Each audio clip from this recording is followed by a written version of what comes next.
Halo semuanya, selamat datang kembali di Footballier. Karena membicarakan sepak bola adalah hak segala bangsa dengan saya, Mildan Daru. Dan Dex Gleniza, siniar ini mengudara setiap Selasa. Akhirnya ketemu lagi kita Dex. Yoi, setiap Selasa kan seperti biasa. Seperti biasa setiap Selasa. Lo Dan mau nanya gue sibuk apa enggak? enggak, gue udah tahu. Soalnya gue sibuk. Udah tahu. Orang juga kayaknya udah bosen deh Dex dengan lo sibuk-sibuk. Nanti kalau ada perubahan aja, kalau ada perubahan baru apa gitu baru kita kabarin lagi. Oke ya, sip. Dan tema yang sekarang juga yang mau kita bicarain sebenarnya agak ini sih, agak terkini lah.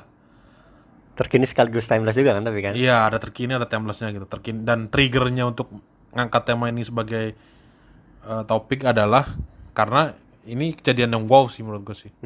Bisa dilihat dari artwork juga itu ada Liga Champions soalnya. Nah, Betul makanya sekali. kita bahas apa nih? Sebenarnya bahas Liga Champions. Nah, ini pendahuluannya dulu lah. Apa? Tapi triggernya adalah soal kejadian Man City. Itu kejadiannya di 13 Juli ya 2020. 13 Juli 2020. Jadi sebelumnya di bulan Februari 2020 mereka dijatuhi hukuman sama UEFA. Ya, Karena soalnya terkait dengan financial fair play. yang udah kita bahas di episode 23. 23 ya. Tapi secara umum sih financial fair play adalah klub nggak boleh rugi. Jadi apa yang terjadi pada Man City adalah mereka jor-joran beli pemain, bayar gaji pemain segala macam gitu. Tapi pendapatan mereka sebenarnya sedikit gitu. Nah, berdasarkan laporan keuangannya sih mereka imbang sebenarnya. Karena Ruginya aman lah gitu. Nggak ngelanggar FFP. Nah, cuman tiba-tiba ada investigasi dari yang football, ngebocorin ya. ada yang bocorin dari Football League kalau Man City itu melakukan manipulasi keuangan mereka gitu di otak-atik sedemikian rupa sehingga subsidi dari bosnya itu dari bos-bosnya lah itu dianggapnya dana sponsor gitu. Padahal mah bukan. Sebenarnya itu bukan, secara hitung-hitungan sponsor nggak masuk akal ada sponsor masuk kayak gitu. Tidak sesuai dengan pasaran kan gitu. Gitu kira-kira. Nah, setelah City dijatuhi hukumannya adalah dilarang tampil di Liga Champions atau kompetisi Eropa selama 2 musim dan denda sebesar 30 juta euro. Berapa itu? Berapa rupiah? Sekitar 500 miliar lah, 490 sekian lah, 500 miliar lah ya. 500 miliar Kecil banget. gitu. Dan setelah itu Man City melakukan banding. Nah, bandingnya dikabulkan oleh pengadilan arbitrase Cas. ya internasional, pengadilan olahraga. Ya. Jadi dikabulkan 2 tahun hukumannya tadi dihapuskan. Dihapus. Jadi mereka boleh main di Liga Champions. Selain itu dendanya dikurangi Dex. Yang awalnya 30 juta euro ganti jadi 10 juta euro doang. Gitu. Doang ya segitu ya. Ya berkurangnya Lebih dari setengahnya. lebih dari setengahnya. Kalau banding kan ini ya harusnya ya. Maksudnya kalau dari yang paling ditakutin City kan dari denda sama soal dibatalkan kan sebenarnya dibatalkannya kan. Iya. Sorry, nggak boleh boleh. tampil di Liga Champions-nya gitu. Jadi Liga Champions-nya aman, jadi duitnya kayaknya ya udahlah gitu. Nah, komentar orang-orang gimana, Mil? Rame, timeline langsung Orang-orang yang heboh. high profile aja lah. Misalnya. Kayak Mourinho misalkan bilang sih ini keputusan yang memalukan, dibilang gitu. Keputusan ini tuh. Kenapa emang? Karena ini si jago bersilat lidah emang dia. Jadi dia protes, sebenarnya protes di press conference dia protes soal ini, tapi dia hati-hati, main cantik omongannya gitu. Omongannya ya dijaga. Iya, secara umum gini, dia ngomongnya gini. City didenda ya, tetap didenda kan ya gitu. Iya didenda. Oh, berarti bersalah dong. Kalau nggak bersalah nggak didenda dong. Iya. Gitu dia bilang gitu. Tapi kita sepakat kan kalau City bersalah kan? Karena dia didenda gitu. Tapi kalau dia bersalah, kenapa hukumannya dicabut ya? Soal nggak boleh main di Liga Champions gitu. Jadi sebenarnya City bersalah apa enggak gitu? Gue sih nggak bilang City bersalah ya. Mourinho bilang gitu, main aman dia. Tapi ternyata didenda. Berarti kalau didenda bersalah dong. Nah, gitu. Dia bilang gitu. Unik lah gitu. Terus Kalau bahasa guanya mungkin ini ya. Tadinya kesalahannya besar, ternyata kesalahan kecil doang. Makanya denda hukumannya tuh nggak sebesar yang awal gitu. gitu ya. Kalau lihat dari keputusan sidangnya sih mereka tidak melanggar FFP. Akhirnya terbukti tidak melanggar FFP. Yang mereka langgar adalah tidak kooperatif saat diperiksa oleh UEFA gitu. Oh iya nggak kooperatif. Nah, Nggak tahu. Sidangnya terbuka nggak sih? kalau nggak kenapa mereka nggak kooperatif coba? Kalau mereka tidak bersalah kan harusnya kooperatif ya. Bisa jadi gara-gara sibuk sih Mil. Oh, Ya iya. kayak misalkan gue sekarang lagi dikasih tugas belum gue kerjain gara-gara sibuk aja. Oh, gitu. Bukan gara-gara gue males. Jadi kesannya kayak Nggak dihalang-halangi kooperatif, gitu. heeh. Ya mungkin aja, nggak tahu. Mungkin Kita lagi nggak sibuk, tahu juga lagi sibuk kan. Si Klopp juga bilang, Klopp sih agak halus dia bilangnya. Ya, ini bad day for football katanya. Gitu. Secara umum dia bilang gitu. Tapi dia bilang ya, gue sih seneng sih City balik ke Liga Champion gitu-gitu. Soalnya bagus buat Inggris juga kan kalau City win Liga tapi dia bilang Champions. ini kalau sebagai FFP tadi, ini bad day for football gitu. Nah kalau dari Pep gimana? Kenapa? Dari Pep. Dari Pepnya sih dia pembelaan ya sebenarnya. Jadi dia bilang kalau ya udah gue minta maaf kalau ada yang merasa dirugikan dengan keputusan ini, terutama tim-tim besar kayak Arsenal, Man United, Liverpool dia bilang gitu. Karena mereka menganggap kami curang gitu. Jadi keputusan itu dicurigain gitu. Dan dia bilang kalau emang lu curiga kita curang, ya lu datang aja ke kantor, lu ngobrol sama CEO gue lah gitu. Jangan ngomongin di belakang, dia bilang gitu. Soalnya dia bilang juga ya pengadil-pengadil di CAS sudah memutuskan kok kita nggak salah gitu. Iya, dia bilang gitu. Dan dia bilang kita tetap berkompetisi di aturan yang sama kok gitu.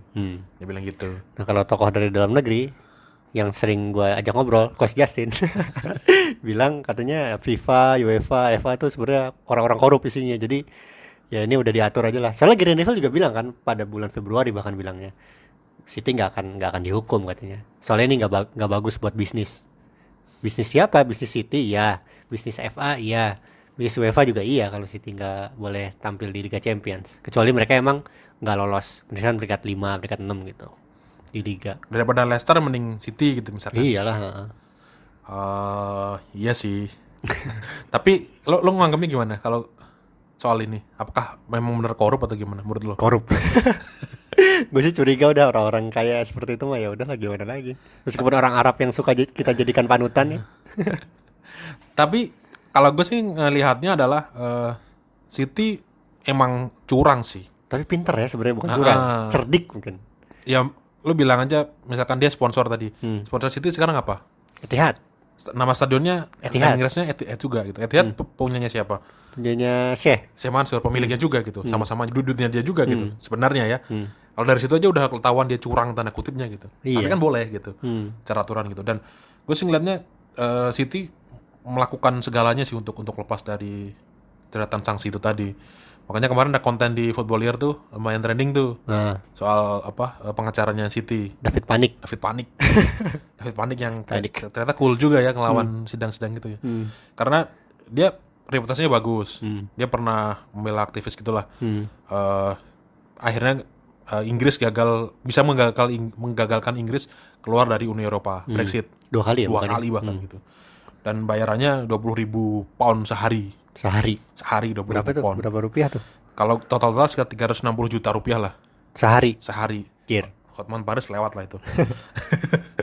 Dan Kalau di total lagi berapa kalau tuh? di total Kan itu nggak sehari doang kan kerjanya kan? iya ya kita nggak tahu ya bayaran sebenarnya berapa ya. Apakah ada bonus tambahan juga segala macam kita nggak tahu. Kalau misalkan dari Februari 2020 sampai Juli sekitar 5 bulan lah kemungkinan ya. Sekitar itu kerja 3 juta pound lah dihitung-hitung tuh. Dari 20.000 tadi ya. Atau kalau sama euro tadi 3,3 juta euro sekitar gitulah. Nah, ini gue mau tahu perspektifnya nih Mil. Masih untung apa enggak? Coba gue tanya. Masih untung karena tadi Gimana dendanya tadi kan Dendanya awalnya 30 juta euro. jadi 10 juta. 10 juta, berarti 20 juta. Ah. Mereka tidak Untung ya? lagi mengeluarkan 20 juta. Ya dalam tanda kutip untung 20 juta. Ah, Sedangkan harus bayar Panik itu cuman 3,3 juta euro. betul. Untung banget Jadi ya. masih untung 17 juta euro lah gitu ibaratnya ya. Jadi orang anggapnya bayarannya mahal banget itu. Enggak. Enggak, udah dengan kalkulasi matang ya. Iya, dan gue yakin sih nggak cuman jasa Panik doang itu ya, karena mungkin ada kayak akuntan-akuntan kelas dunia. Ini soal laporan keuangan kan. Iya, soalnya kan dia bilang juga pas Februari itu City menyiapkan squad baru kan. Squad baru maksudnya dari balik meja, akuntan-akuntan, terus pengacara. Yang maksudnya nggak cuman Panik doang memang. Bener sih. Iya, dan di apa namanya? Dia bisa menang tuh curang tanda kutip gitu. Gue sih ngeliatnya itu ya, bukan yang frontal nyogok jurinya, nyogok hakimnya gitu. Gue sih nggak melihat itu. Gue sih melihat ya dia karena kaya raya banget, dia bisa melakukan apapun gitu. Dalam kayak tadi pengacara. Jadi ada celah hukumnya segala macam diubah. Pasti ada loophole-nya nih. Kalau kayak gitu-gitu. Dan secara dia ngerekrut akuntan mahal juga nanti di kulik-kulik lah gitu. Ini kayaknya ini bisa nih kita manfaatin nih. Yang sebelah sini kayaknya kurang detail nih peraturannya nih. Bisa kita masuk nih. Nah Gitu-gitu lah biasanya. itu. Nah dia berupaya dengan segala hal lah untuk melakukan hal ini gitu. Kenapa City sampai ngotot seperti ini? Karena UCL sangat penting. Sangat penting. Penting banget. Nah itu juga kenapa ada episode kali ini. Sepenting apa Gitu pembukaannya. Nah sepenting apa coba lo jelasin deh. Secara umum sih kenapa UCL penting tuh gara-gara duit lagi sih balik Aduh, lagi. lagi-lagi duit. Lagi-lagi duit. Nih data tahun 2019-2020 ya musim ini ya. Itu katanya lolos ke fase grup aja itu bisa dapat seenggaknya 16 juta euro. Itu sekitar 265 miliar rupiah. Tadi berapa dendanya? 20-an juta kan? Berkurang ya kan? Iya. Nah, ini kalau lolos ke fase grup udah balik modal nih 16 juta euro. Maksudnya kalau City bisa lolos ke grup, dendanya tadi tuh udah balik modal sih Mil, bener sih. Tapi itu kalau ini kan 16 juta itu kalau gue lihat dari transfer sekarang ya, itu perspektifnya itu bisa dipakai untuk beli Jordan Veretout atau Anthony pemain barunya Ajax, atau Mario Pasalic atau Gianluca Mancini. Lumayan lah kalau buat dipakai beli pemain. Tapi kan bisa pakai yang ini doang ya, cuma pendapatan kotor tanda kutip kan. Iya, kotor. Nah, cuman habis itu juga katanya setiap menang itu dapat lagi 2,7 juta euro. Setiap imbang dapat 900.000 euro. Ini banyak banget emang sih duit di Liga Champions nih. Ini kalau klub sampai juara itu bisa dapat duit sekitar 82,45 juta euro. Itu belum termasuk shares dari kualifikasi, playoff dan juga market pool-nya. Bisa beli Van Dijk tuh. Bisa beli Van Dijk ya benar. Makanya klub sering investasi kan buat lolos ke Liga Champions. Karena begitu miskalkulasi bisa langsung bubar tuh. Bahkan kalaupun lolos ke Europa League juga nggak akan balik modal. Nah ini setelah gue lihat Europa League banding Champions League itu duitnya itu nggak sampai seperempatnya di Europa League. Jadi kalau misalkan tadi berapa tuh juara itu dapat 80 juta euro misalkan ya, di Europa League tuh nggak nyampe seperempatnya juara pun gitu. Tapi memang juara Europa League berhak lolos ke fase grup Liga Champions, itulah yang membuat mereka untung di musim berikutnya gitu. Nah contoh klub yang bubar kalau dari masa lalu nih, karena gue suka Leeds United sih, waktu mereka berhasil jadi semifinalis Liga Champions tahun awal 2000-an, itu mereka langsung investasi tuh, udah kita di Liga Champions nih, ternyata dapat duitnya banyak, kita beli pemain lah gitu. Ternyata mereka gagal lolos ke Liga Champions, lolosnya ke UEFA Cup. Habis itu mulailah bangkrut dari situ. Boncos. Nah, padahal mereka masih lolos ke UEFA Cup tuh masih oke sih menurut gue. Dari segi performance ya, tapi ternyata dari segi bisnis udah miskalkulasi banget lah, makanya mereka terdegradasi habis itu. Milan juga pernah kena kan? Ya, FFP yang terakhir ya. FFP terakhir itu kan dia itu tuh orang kaya baru tuh. We are so rich. Iya, we are so rich bener. Ternyata prestasinya kurang oke, akhirnya terancam bangkrut lagi tuh. Padahal Liga Italia tuh masih bisa dilawan sih, lawan Juventus doang kan soalnya kan. Terus juga ini tuh makanya penting banget buat si pemilik klub, si aspek duit ini.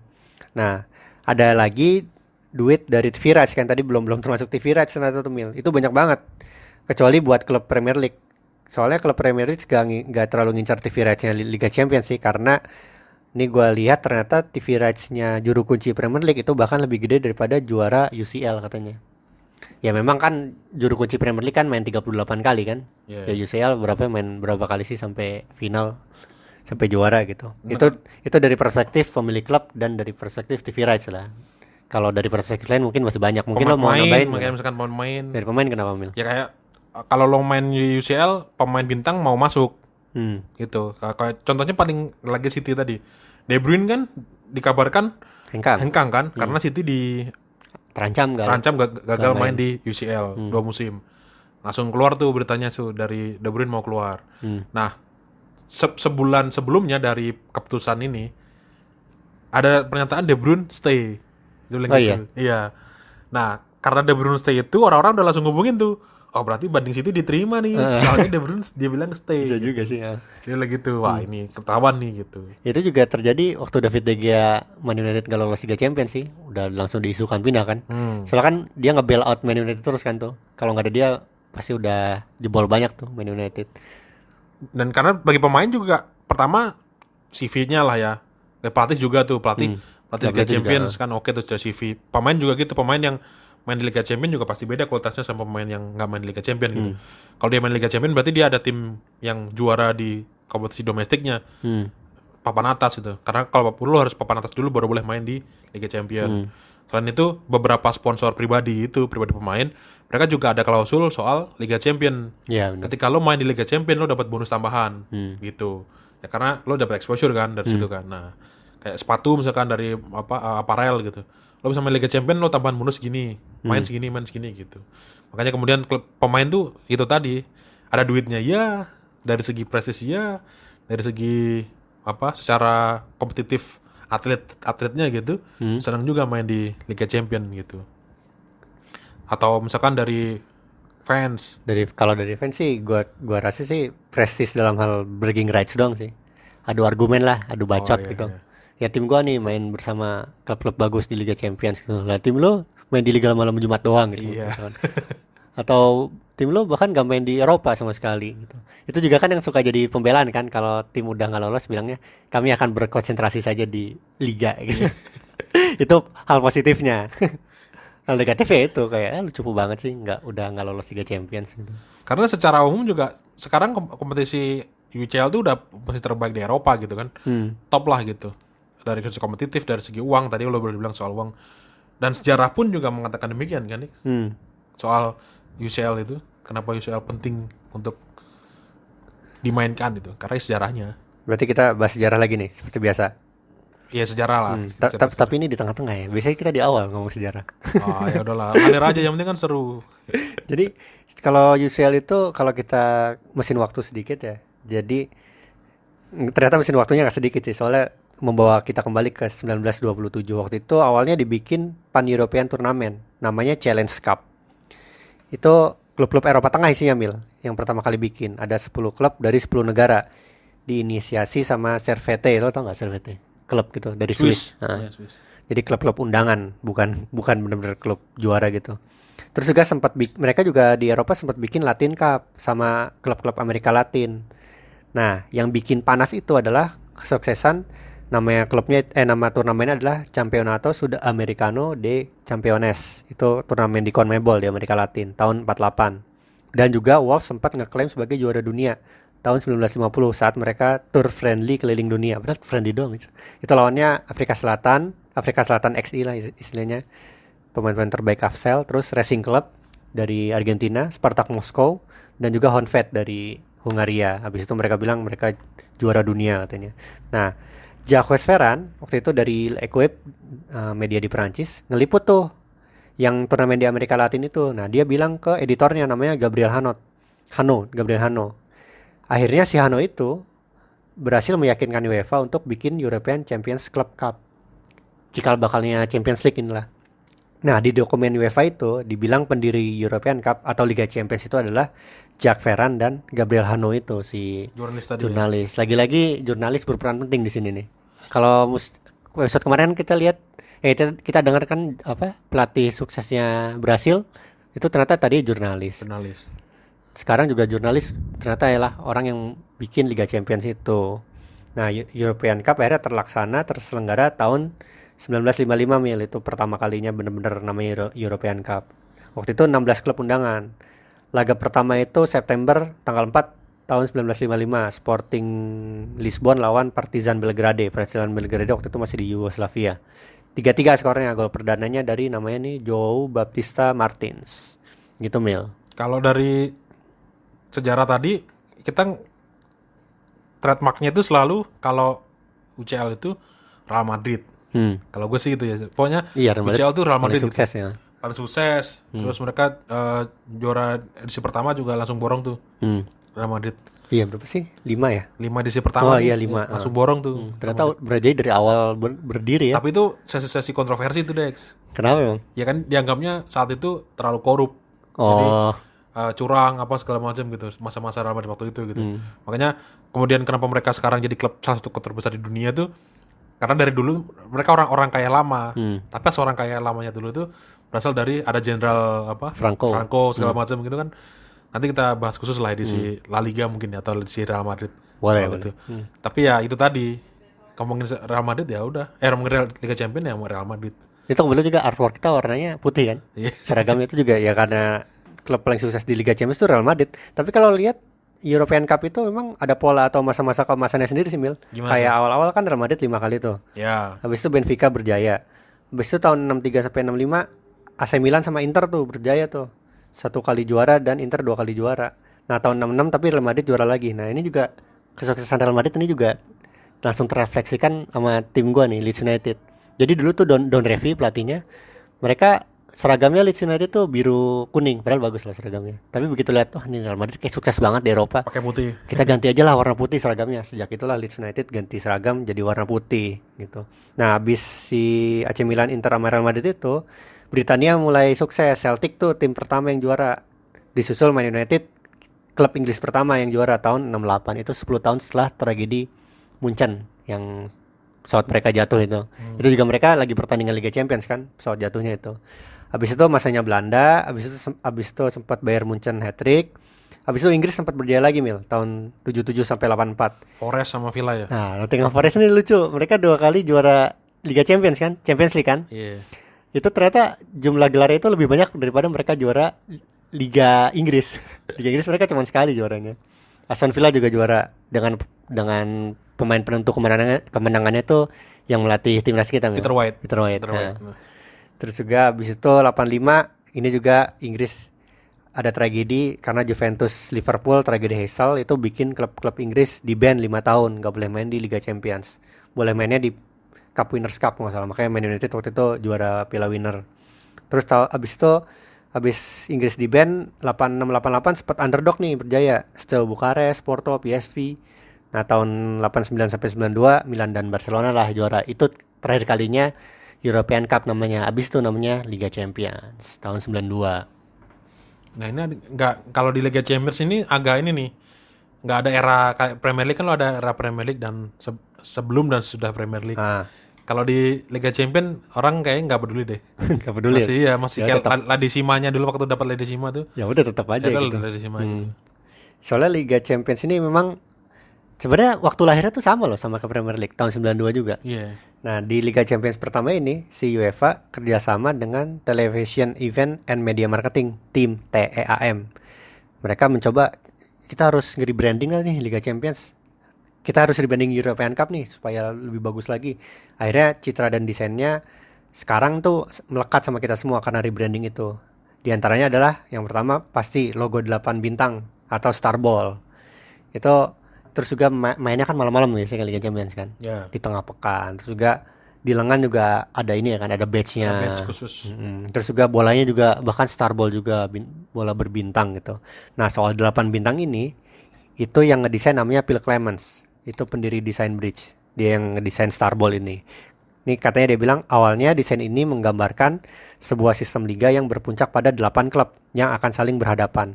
Kenapa 8 klub? Soalnya di Liga Champions pertama itu memang pada akhirnya cuma ada 8 klub. Kalau sekarang kan tahun 2020 ini ada 32 klub kan.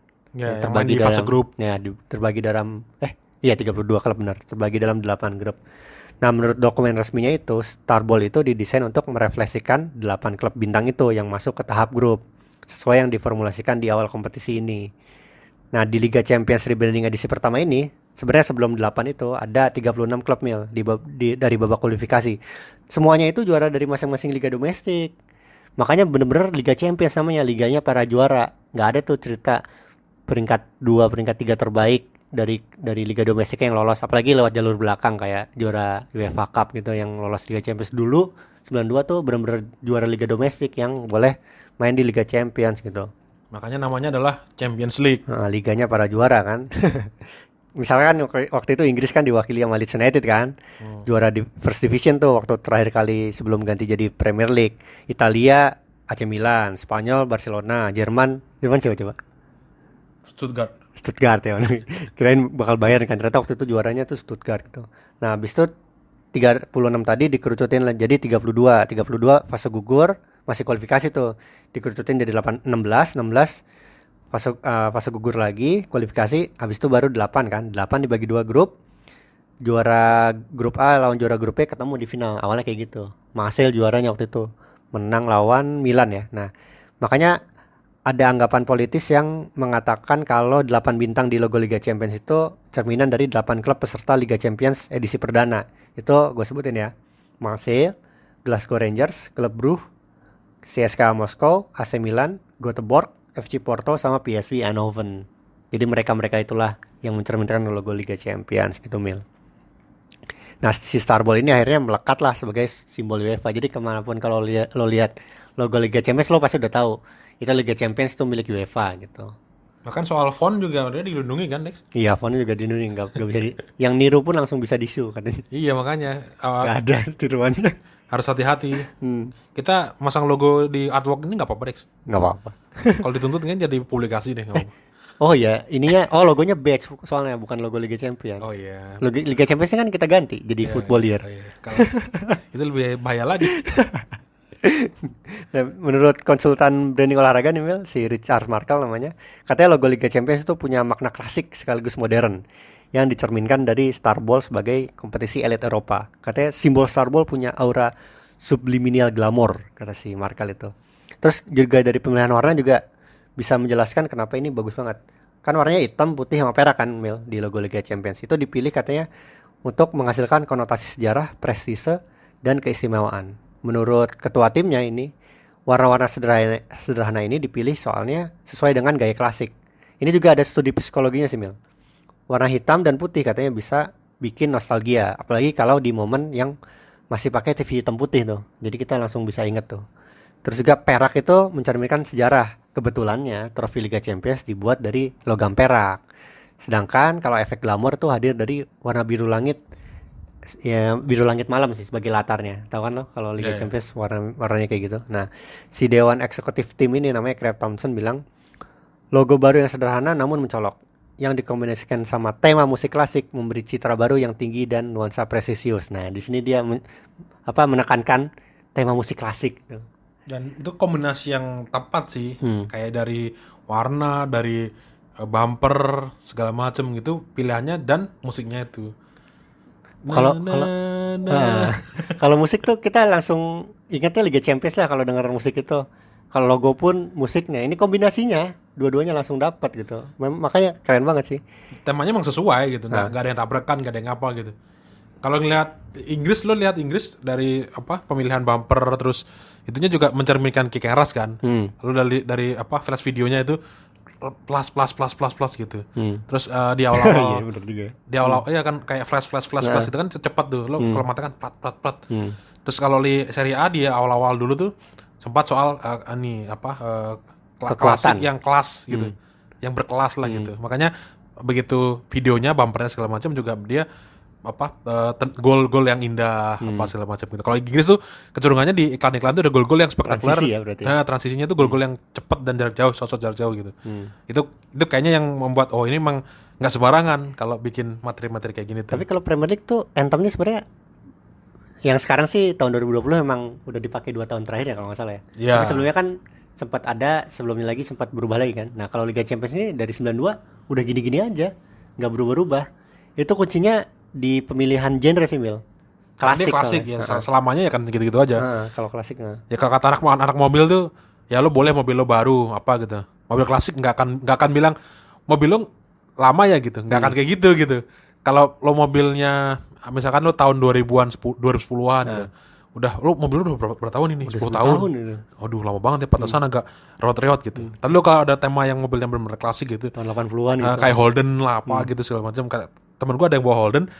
Nggak akan dibilang mobil lo butut ya gitu. Padahal mobilnya sering mogok dia gitu. Dia bilangnya ya karena mobil dia klasik aja gitu. Nah, untuk anthem Liga Champions ini tuh dibuat sama namanya Tony Britton. Itu komposer asal Inggris. Nah, ini gue mau sambil nyetelin juga nih. Jadi dulu si UEFA ini minta si Tony ini untuk aransemen ulang lagu, nama judulnya itu Zadok the Priest. Kayak gini sebenarnya, ini gue sambil setel ya. Lo setel nih. Nah, katanya lo coba ya? Dengeran lah ini. Katanya lo coba bikin lagu yang mirip-mirip gini, Ton katanya. Gue maunya kayak gini. Ini sambil dengerin ya. Menurut lo gimana Mil? Mirip Liga Champions? Ini inspirasinya kan ya?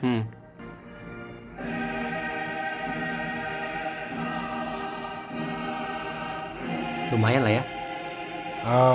Satu genre lah. Tapi lebih lebih enak Liga Champions sih. Soalnya kan gubahan Familiar. disempurnakan lagi. Iya. Jadi dulu itu dibilangnya lo bikin dari sini, lo gubah-gubah lah. Nah makanya si Tony ini aransemen bagian-bagian yang cukup kuat dari si lagu Zadok the Priest ini dan nambahin tuntunnya sendiri. Ngomong-ngomong lagu ini tuh dulu dipakai buat kerajaan Inggris sih, buat acara penobaran mahkota raja. Mirip sih, Dek. Gue bilang mirip ya? sih. Nah, bagian ini udah gak mirip lagi nih. Udah ya, gue stop ya. Ya.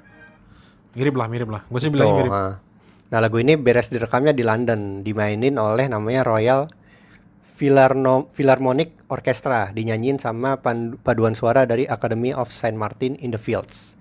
Liriknya itu dalam 3 bahasa resmi UEFA, Mil. Itu Inggris, Prancis, Jerman. Sambil gue setel nih.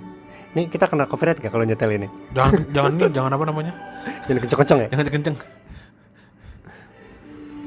Ini jadi kalau sambil dengerin itu liriknya bahasa Inggris, Prancis, dan Jerman. Sebenarnya liriknya tuh berkisarnya cuman, kalau gue translate dalam bahasa Indonesia ya, ini adalah tim-tim terbaik, tim-tim terbesar, yang paling jago, yang paling master, the main event kan gitu, event utama, acara olahraga besar, dan juga terakhirnya the champion, sang juara gitu. Sebenarnya gitu-gitu doang. Sederhana itu sebenarnya liriknya. Sederhana, cuma dari 3 bahasa gitu. Di Master, di Besten, di Grandes, Caps, the Champions, itu kan bahasa Nyimeng.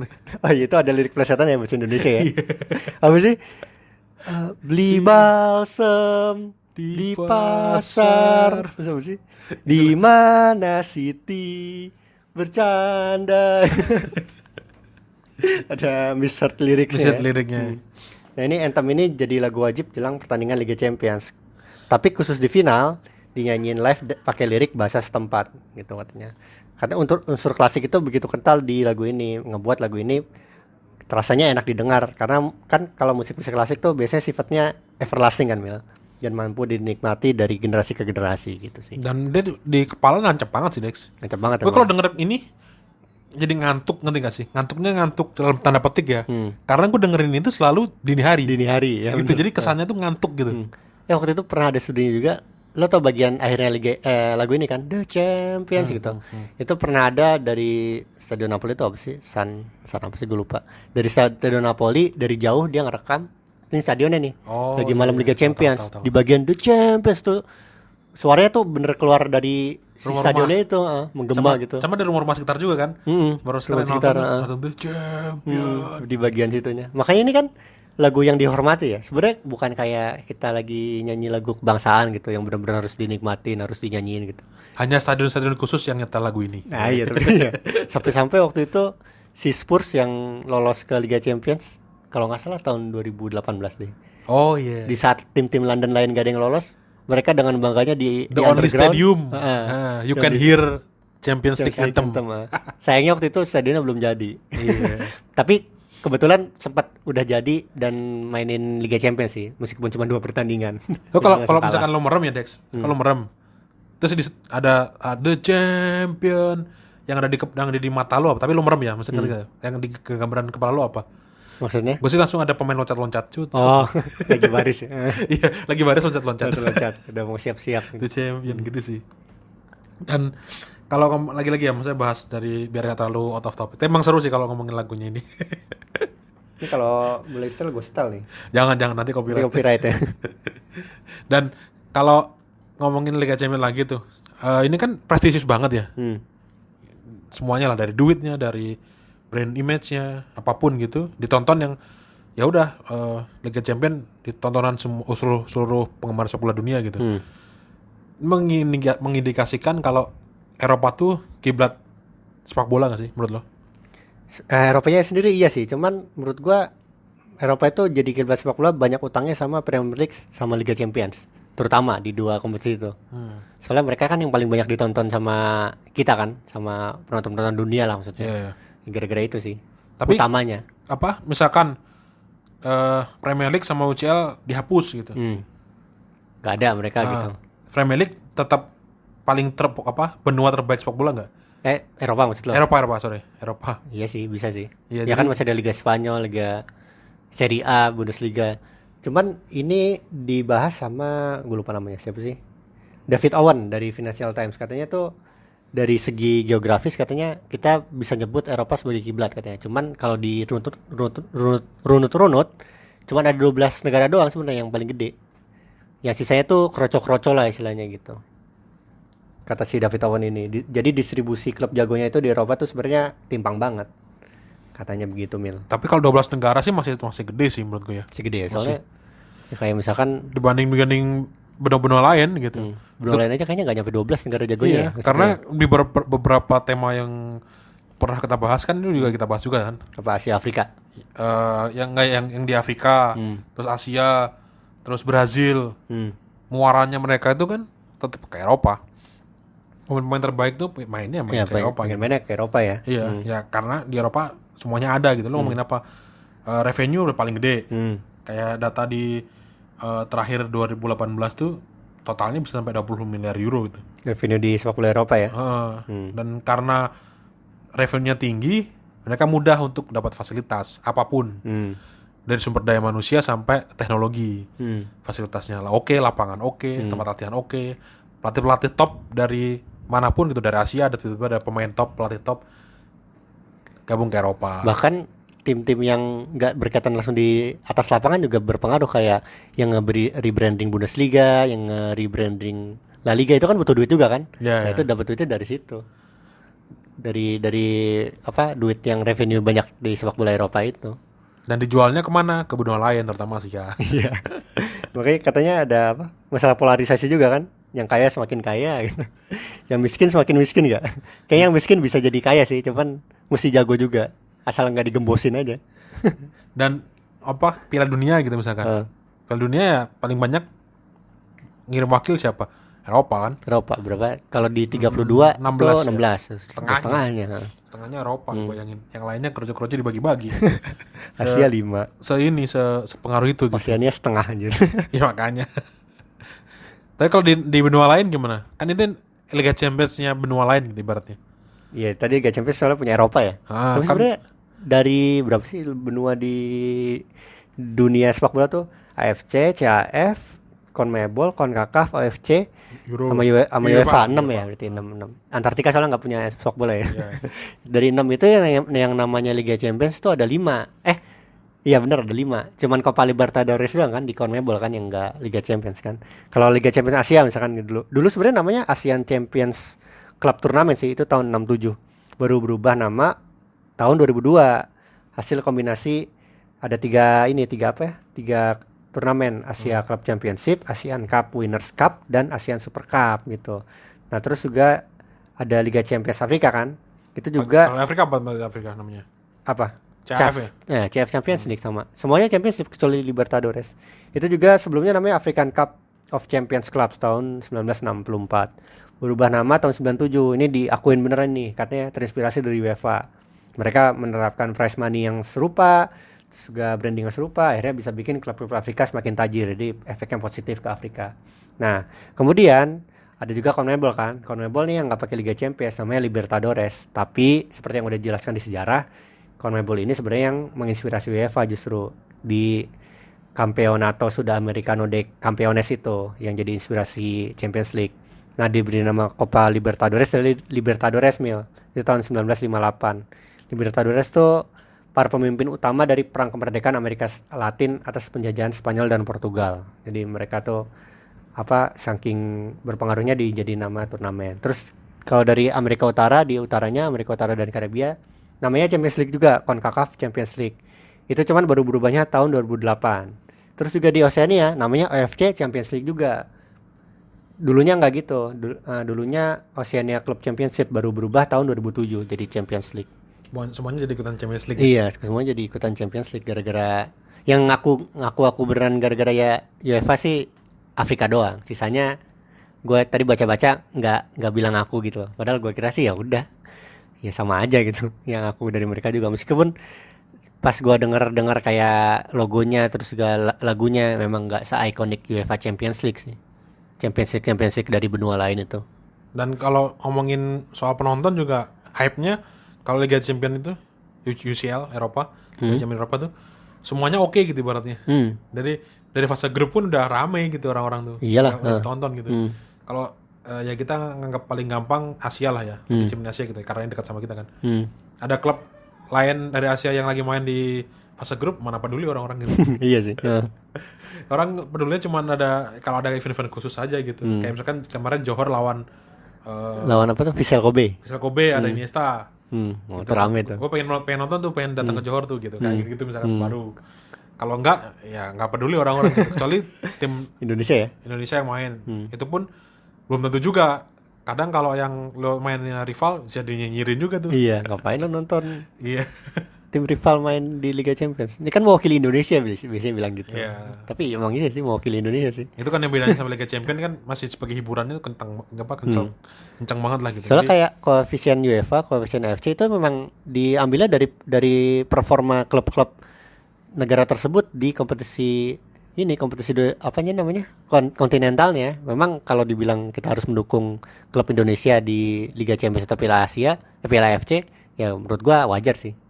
karena biar koefisien Indonesia naik. Naik. Kalau koefisien naik nanti wakilnya tambah banyak. Itu aja sih. Karena ada bilang pas kemarin kasus Bali United tuh, dia bilang Bali United nggak niat main di Liga Champions, di AFC Cup, dan mereka lebih memilih fokus ke Liga, itu dicaci maki sama supporter tuh. Oh, Lu bikin koefisien supporternya Indonesia kecil tuh aja gitu. supporter bukan Indonesia kan? Bukan Bali United bukan doang, Bali kan? United, soal Indonesia lain gitu.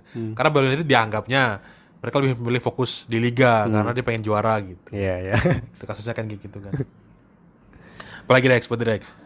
Apa? Liga Champions. Ah, Sisanya trivia gitu sih paling. trivia kayak apa? Masih yang paling menarik aja lah, coba lo sebutin. Nggak perlu semua sih, kayak yang paling unik. Ada trofi misalkan. Kalau trofi itu ini tadi kan udah gue sebutkan dari perak kan. Terbuatnya dari perak tuh. Terus gede sih ukurannya, Mil. Termasuk trofi paling gede yang ada di dunia, meskipun gak yang terbesar ya. Itu tingginya itu 73,5 cm, lebarnya 46,5 cm, beratnya 7,5 kilo. Itu lumayan berat sih. Bentuknya kan kayak cangkir raksasa kan ya, gagangnya melengkung dan gede banget, makanya dijuluki Kuping besar. ya si kuping besar. Ini sebenarnya julukan ini awalnya tuh dari orang-orang Spanyol sih yang bilang La Oregona waktu itu. Habis dari situlah julukan Pasti banyak orang Madrid tuh. si kuping besar ya. Dibuatnya trofi ini di Swiss waktu itu, dekat kantor UEFA, dirancang sama seniman lokal namanya Georg Stadelman.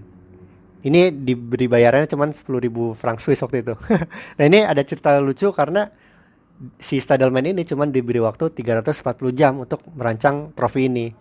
Akibatnya dia sampai nggak jadi ini, Mil, bulan madu. Waktu itu dia baru nikah. Anjir. Gara-gara dikasih deadline kayak gitu. Jadi tiap ada perayaan juara Liga Champions tuh ada penderitaan sang pembuat trofi ternyata Iya. ya. Bahwa ternyata ini trofi yang lo angkat-angkat ini dibuat penuh pengorbanan, orang sampai rela menunda bulan madunya. Iya, benar. Dan lo kalau mau misalkan kita harus menghabiskan uang banyak untuk menghasilkan trofi Liga Champions gitu. Padahal nggak gitu juga. Soalnya kalau trofi Liga Champions mau dibuat sendiri, itu biayanya cuman berapa ya? Cuman kira-kira 81,5 juta lah rupiah. 80 jutaan. 80 jutaan, murah sih. Gue bisa beli sih, wes. Bisa beli ya gitu. Maksudnya orang kalau mau dapat trofi gitu harus beli pemain mahal gitu. Enggak, ya udah lo bikin aja trofi sendiri, cuman 80 juta. Tapi kan gitu. nggak kayak gitu. Iyalah, Konsep nggak trofi kayak dong. gitu. Bukan gara-gara trofinya gitu. Iya. Terus juga klub yang bisa menang 3 berurutan atau 5 secara total itu berhak bawa pulang trofi aslinya, Mil. Yang udah ada itu siapa aja tuh? Berarti yang udah dapat Bed of Honor kan berarti? Iya. UEFA itu kan. Ini sampai tahun 2020 ya. Ah. Real Madrid, Ajax, Bayern, Milan, Barcelona sama Liverpool. Ini yang Cuma orang 6 nih. orang yang berhak Klub tim yang elit berhak. nih. Tim elit nih. Elit global. Sisanya biasa aja gitu. Terus tadi juga soal tadi kan diinisiasi sama orang Prancis kan.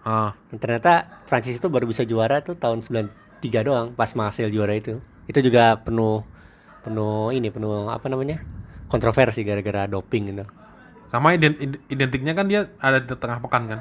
Kalau Chelsea. Oh iya, benar. Malam-malam tengah pekan gitu. Ya itu identik banget. Yang orang nggak tahu tuh kenapa mereka di tengah pekan, sebenarnya karena jadwal liga domestik itu kebanyakan ada di weekend. Iyalah pasti. Nah, makanya yaudah Eropanya di tengah pekan aja. Terus kenapa mereka mainnya malam-malam waktu sana ya? Iya, soalnya kan ya hari kerja.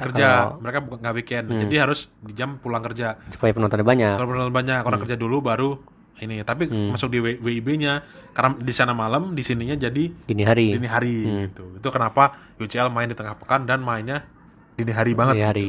Nah, cuman dulu tuh sebenarnya finalnya di tengah pekan juga, Mil. Tapi 2010 digeser ke akhir pekan gara-gara bisnis katanya.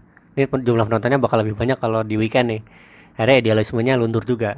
Khusus untuk final ya. Khusus untuk final cuman, final doang gitu. Apalagi Dex, berarti Dex. Europa League masih masuk gak sih? Nah, Europa League nih coba niru nih, rebranding. Iya, Tadi mirip. kan sebenarnya warna Liga Champions kan hitam, putih, perak kan. Nah, Europa League nih pakai warna marun dan emas. Sebenarnya klasik juga sih. Tapi kurang berhasil karena ya emang itu kompetisi kelas 2 aja. Seolah-olah kurang berhasil, tapi setelah gue lihat datanya sebenarnya berhasil, Emil. Engagementnya itu meningkat 150% dalam 2 tahun. Dari tahun 2013 sampai 2015. Jadi sebenarnya maksudnya meningkat, cuman ya karena kita taunya itu level kompetisi kelas 2, jadi ya dipandang sebelah mata aja. Apalagi mainnya malam Jumat juga kan. Itu kayaknya yang nggak bisa dibeli kan. Iya. Lo nge-branding pakai apapun, ujung-ujungnya kalau mau main bola adalah tim yang main kan. Iya. Lo coba nggak usah pakai logo deh. Logonya asal-asalan. Misalkan dulu ada kompetisi ya. Logonya asal-asalan. Terus desainnya abal-abal gitu misalkan. Tapi yang tanding jago-jago gitu. Khususnya ada Real Madrid, ada Barcelona, ada Bayern. Terus dari Inggris ada Big Four-nya, misalkan gitu-gitu. Dari Serie A ada Juve, Inter, Milan, Roma yang main gitu. Orang tetap nonton aja sih. International Champions Cup gitu nggak? Ya itu kan beda. Konteksnya kan Pramusim ya. Pramusim gitu. Makanya Europa League meskipun bisa niru tadi ternyata nggak berhasil amat ya. Yang aktor utamanya sendiri juga harus dipikirin juga. Makanya waktu tahun 2018 itu pas Man United di Europa League, itu orang-orang bilang nih Europa League popularitasnya meningkat gara-gara Manchester United nih. Yang juara tuh kan ya. Yang ya pas mereka juara itu lawan Ajax di final tuh. Nah, soal ngomong soal level kedua, sebenarnya kan UEFA punya level ketiga kan dulu kan. Piala Winner kan. Ya. Juga ada Piala Intertoto kan. Nah, katanya tahun 2021 itu kan udah nggak ada lagi tuh mereka semua. Tahun 2021 katanya ada UEFA Europa Conference League, anjir nih. Makin gak penting aja level ketiga itu. Biar dapat duit banyak. Ya biar dapat duit aja sih. Sama emang sih lo kalau lihat semangatnya Liga Champions kan liganya pada juara. Sementara lo lihat dari 32 tim itu paling yang juara berapa banyak, gak nyampe setengahnya kayaknya yang benar-benar juara Liga domestik. Iya, karena dari perwakilan negara satu-satu kan. Nah yang itu juaranya. itu diharapkan main di Europa League kan. Nah Europa League masih gitu juga. Nah katanya si Europa Conference ini katanya benar-benar buat negara-negara yang cupu katanya. Persis kayak UEFA Nations League aja yang di BCD itu, ya memang negara-negara cupu aja yang bisa berlaga di situ. Jadi mereka juga punya prestis juga. Kasihan juga soalnya. Soalnya kalau harus dipaksain kompetisi di Liga Champions atau Europa League Bulan-bulanan. nggak jadi apa-apa juga gitu mereka. Dia dapat duit sih, duitnya banyak banget tadi. Ya kayak gitu ya kalau soal Liga Champions ya.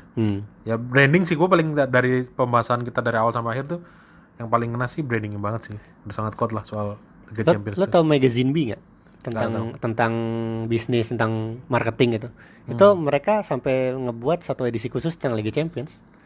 Tahun 2003 sih, yang udah lama banget. Gara-gara Liga Champions katanya brandingnya nih berhasil banget katanya. Itu tahun 2003 ya. Udah lama banget tuh maksudnya. Di pada saat itu aja dianggap udah berhasil gitu. Sampai sekarang pun masih dianggap berhasil sih Liga Champions. Dan kompetisi yang kalau finalnya tuh nggak bisa dilewatin. Udah setara sama Piala Dunia sama Piala Eropa. Piala Dunia 4 tahun sekali padahal ya. Ya lo kalau jadi pemain lo lebih milih juara Piala Dunia apa Liga Champions? Piala Dunia lah. Udah. Bangga negara ya soalnya.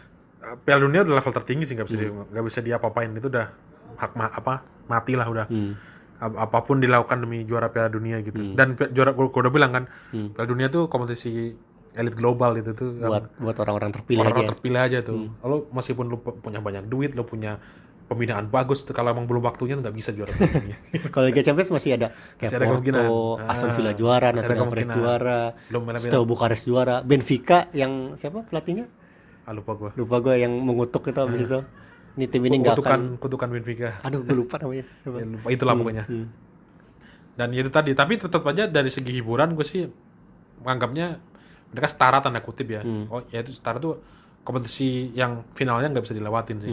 Gue kayaknya dalam 10 tahun terakhir kayaknya ya, gue nggak inget ya. Gue selalu nonton final Piala Dunia, final Piala Eropa, sama final Liga Champions, nggak pernah lewat. Iya sih, sama gue juga. 10 tahun terakhir kayaknya ya. Itu makanya gue bilang, wah ini udah paten banget lah gitu baratnya gitu. Jadi kayaknya sekian ya dari edisi ini Liga Champions nih yang berawal dari Man City. Iya. Man City FFP. Tapi ini dulu ya, sedikit lah, mumpung belum 1 jam nih. Menurut lo FFP gimana? Menurut gue sih FFP harus dievaluasi sih kayaknya sih.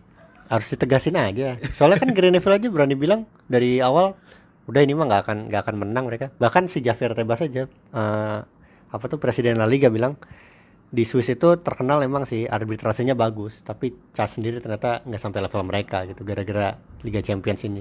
Ya di UEFA tuh masih korup lah istilahnya gitu. Jadi FFP menurut gue sih ya masih banyak celahnya sebenarnya.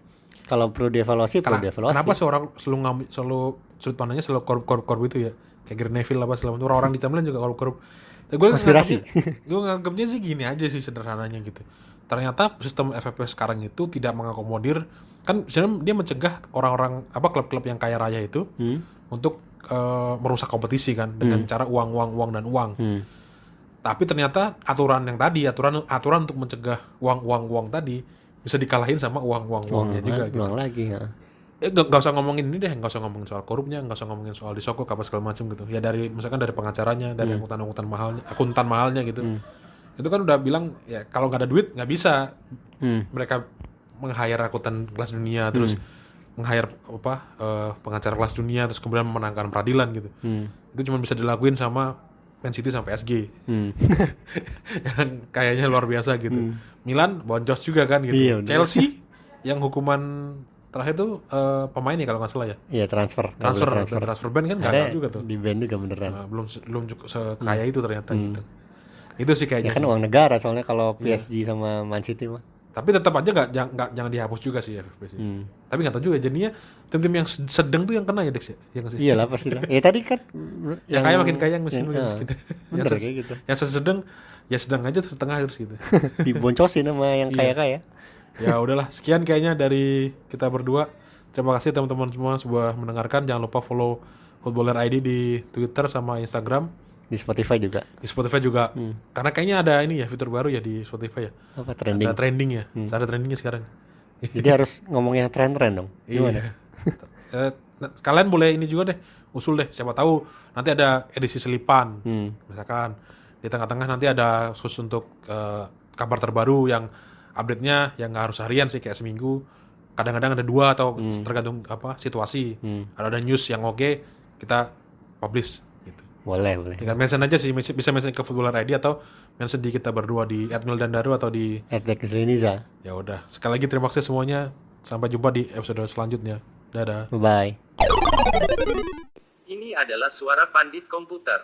Terima kasih telah mendengarkan. Jangan lupa share ke teman-teman kalian.